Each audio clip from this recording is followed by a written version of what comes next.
shaking you in the cinema when we were seeing this, you know. There's also welcome to Pete and Hannah's review show, What's Next? The show where we help you figure out what to watch next. I'm here with my great co-host, Hannah. Hello.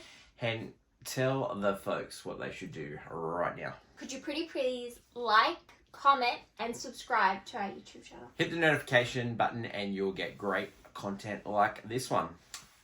And great show today. Mm-hmm. We are reviewing Mission Impossible Dead Reckoning Part 1 and we're reviewing Joyride. Yeah. Great week planned. We've got a lot of reviews dropping a review every day, and we're also doing a special movie news this week where we're looking forward to the second half of the year. Most of our picks for the early half of the year have already been done, so we're going to start from August to the rest of the year. Our last couple of picks come in July, so yeah, that's going to be a great movie news, and I'm looking forward to your clickbait this week. Before we get to the reviews, let's tell the people our championship belt holder for 2023. Mine is still John Wick Chapter 4. And mine is Hypnotic. On to the reviews. To watch or miss Mission Impossible Dead Reckoning Part 1, the elevator pitch. There is a key that Ethan must find that controls the most dangerous AI ever. Reasons to see this movie. It is intense, high action. There's some amazing stunt work in this movie. It is incredible, and it's actually really fun. Like a really fun action movie, which lately we haven't been getting. Reasons not to see this movie. There is a cliffhanger ending. Also, the bad guy is pretty weak. But this movie... But the ultimate bad guy is strong. The entity. This movie, look, that's not mince words here. Rating for this movie, I think it's an all-time classic. It is amazing. It is a great action movie. Watch or miss this one? Oh, definitely watch. And it's a watch in cinemas. Mission Impossible Dead Reckoning Part 1 is in cinemas now. Okay, let's go deeper. Yeah. As usual, if those have seen our live stream, Mission Impossible has a banger cast. I'm going to read out this cast here. This cast is good. Tom Cruise, Haley Atwell, who played Peggy Carter in the Marvel movies, Vin Rames, Simon Pegg, Henry Jonah, he comes back as Kittredge. You got Vanessa Kirby, you got Pontoff, Mantis from Guardians of the Galaxy. You got Esme Morales, who plays a bad guy, which I don't think he pulls off great. He's not strong. It's weird because the bad guy itself is not supposed to be like... He's kind of just like a body. Yeah. Shea Willingham and Carrie Elves, and there's heaps of people. Just there's Charles Warnock. Yeah, you just see that person, you're like, I know that person. Creative team for this movie is Christopher McQuarrie, Tom Cruise. They both produced it.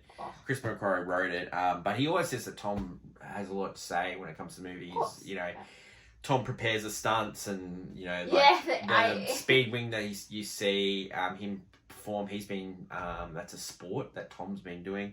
So they added that to the movie. It's a great story. It's really well crafted. It's completely insane, the idea of it. But it's somehow... You wrap your head around it and you're just involved. It has elements of like Bond as usual, but it also has elements of Eagle Eye. It's a Shia LaBeouf movie with Michelle Monaghan. Source Code, which is a Jake Gyllenhaal movie, and like Shea Willingham plays a clandestine agent that hunts other agents that go rogue. So it's got a lot of it's got a lot of fugitive. I felt it, especially the one moment where he doesn't care. They play with the storytelling, so like these movies can get stagnant, but this didn't. No, not one moment. It just kept going. Not in a bad way. It just always knew. Pommy's great in this. Yeah, she's really good. I was she's not the main bad guy, but she plays really good. Yeah, she's a body, like she's just like a goon basically, and yet still manages to pull off something. I love the elements of the chase. It There's does. So many great chase. If you love the Tom Cruise running, he does a lot of it in this. He does, like, it sets up number 2 really well. Yeah. I said that was a negative, but I like it. It does set it up really well. But I'm pumped for 2. Like, he, apparently they're working on a stunt that, they've been working on for years. Another thing that this movie has that I love at the start is a submarine. And, that it has great elements. It sets, the first, 10 minutes just set up, and then the rest are just, yeah. Yeah, it is, I think... It's a very well-crafted movie. Like, I was really looking forward to this movie, and I built it up in my mind, and I'm going to announce something right now. This is my new championship belt holder. It is, like, as usual with the championship belt holder, it is exceeding expectations. And my expectations were so high with this movie, but I was, like, shaking you in the cinema when we were seeing this, There's also a car chase bit in this movie that's so good. We were yelling at each other, Scuzzy. Like, there's some great destinations. Rome and Venice. Yeah, and they're actually at the destinations as well. Like, we love that.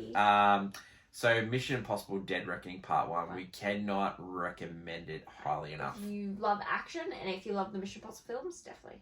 Amazing movie. Yeah. To watch or miss, Joyride in cinemas now. The elevator pitch. 2 friends, lifelong friends.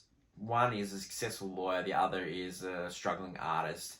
They are going to China for a trip that is helping her job. Reason to see this one, Hen. Oh, it is laugh out loud funny. There are some really good just moments in this. There's so much good chemistry and dynamic between, there's 4 friends in the end, and they are just really just so fun together. Reason not to see this, there's some gross bits in it, and it's not for the faint-hearted. There is not. It's an adult comedy. Yeah, definitely. And like the ending doesn't quite land it, but there's some emotional bits in this movie that you don't see, and it's so good. Well, I just find it's much better than some of the other female-led comedies. To watch or miss, I'd say definitely watch. This movie, I would say a rating of this movie is definitely Golf Club. It's definitely Golf Club. Joyride is in cinemas now. Yeah. Let's talk about who wrote this movie. Adele Lim. Yes. And who wrote Raya the Last Dragon and adapted the Crazy Rich Asians script. She directed it. Yeah, along with Sherry Chatterton, and also Seth Rogen and and Goldberg. They were producers. They were. Yeah, it's just the 4 girls in it. So Ashley Park, Sherry Cola, she's the main. Stephanie Shu and Sabrina Wu, amazing. They're all great chemistry. They're all great. Yeah, you could tell. I thought they were friends. They were just having fun. Yeah. There's Rooney Chin from the Australian guy. He's pretty good. Oh yeah, there's just a Malaysian Australian guy. There's a lot of oh, I know that guy. Yeah, 100%. Baron Davis, the basketball player, he's in it as well. It's just just the way it's the trip gone wrong kind of thing. Your hangovers and stuff. It's like Bridesmaids. If Bridesmaids was actually funny, because I don't enjoy that movie. I find it's gross for the sake of being gross. Whereas this is this one had this has gross moments, but it's it plays it off. They play it off really well in a funny way, I guess. The scene where they become K-pop stars, which is in the trailer, is very funny. So funny. I was really. There's some laughing. Things you just do not expect to see and happen, and you're like, oh, okay, we're going down this route. I really enjoy this movie. Oh, it's I miss comedies. Also the emotion, just there's because there's this building up story, and then you get this emotional kind of It was really good. It was a really good moment. It was just nice. Because the last comedy would have been the No Hard Feelings, which was fine. Yeah, it was fun. It was funny, funny bits. But the story fell apart. Yeah. Well, I watched a movie on Netflix, and we dropped a review on it this week. The Outlaws. Yeah. It had some funny bits, and there was trying to be some gross bits in it as well. But this movie's way funnier than that. Yeah, this movie's go see it at cinemas, guys. It's really good. It's definitely a fun one. It's a joyride. It is definitely a joyride. That's all the reviews for today. Thanks everyone for watching. Hen, you got anything else to add? cinemas this week because it's actually pretty good. It is a great week. There's not much on the cinemas this week, so that's why we are doing our mid-year review next week.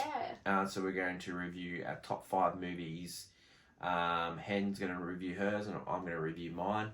And we're going to find out who number 1 is. Oh, wait, we already know that. Championship belt holder. But it'd be interesting to see how it goes up to that number 1.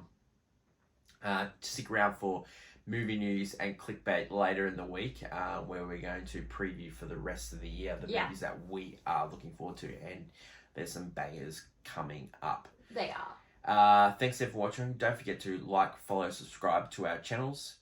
Until later in the week when we drop movie news, it's bye for now. Bye.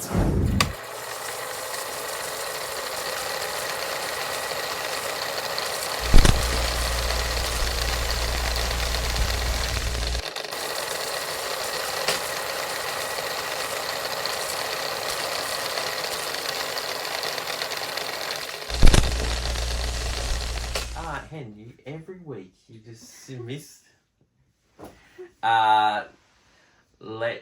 Let's do post-credit scene, and Hen, I want to talk about a movie that we're going to drop a review later in the week, and it's Red, White and Brass. Yeah. Oh my god, how funny was it? That was actually a funny movie too. Yeah, it was a New Zealand movie, and anyone that gets a chance to see this movie, it is really, really heartwarming. Yeah, it's a heartwarming band story, kind of based off true, by true events. There's like a scene in Joyride that we were both like looking at each other like, oh, we were tearing up. But there's a couple of scenes in this Red, White and Brass. It got me. It's feel good, like especially towards the end. You're like, oh, it's so nice. It all works out. Yeah, there's gonna be we're gonna drop a review later in the week, but Red, White and Brass is definitely worth seeing. It's definitely worth seeing. Yeah. Do you want to let people know what we're talking about when it comes to clickbait this week? Clickbait. Actually, thought of something. I was thinking about how Disney took off their just a bunch of streaming shows and movies. Paramount took off a bunch as well. Yeah. And they're saying, tax reasons and all this. And then you think about how Warner Brothers got rid of Batgirl. Yeah. And I was just thinking, like, the studios just kind of, they tell you about these things and show you all this stuff, and then they just take it away. Yeah. Because of some, like, really dumb reasons like tax. Or they cut a movie and then cut a director's movie, leave you with like a movie with a missing chunk out of it, and there's something wrong with it, and then we go, oh, there's something wrong here, and then I'm looking forward to that clickbait. Thanks everyone for sticking around, and we'll catch you later in the week. Bye.